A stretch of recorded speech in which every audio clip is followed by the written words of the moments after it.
Hello guys, welcome back to my YouTube channel. Please do not forget to subscribe to the channel and like the video.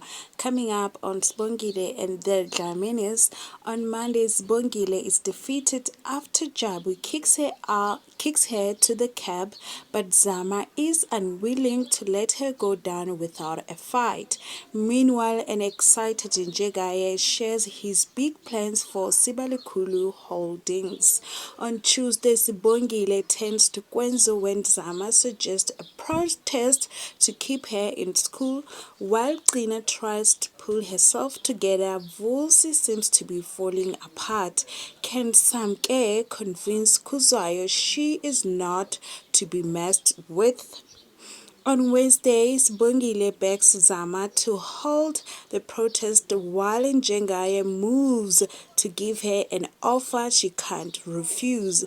Tina has a horrid time with Peteni and her friends at the restaurant. Thank you for watching.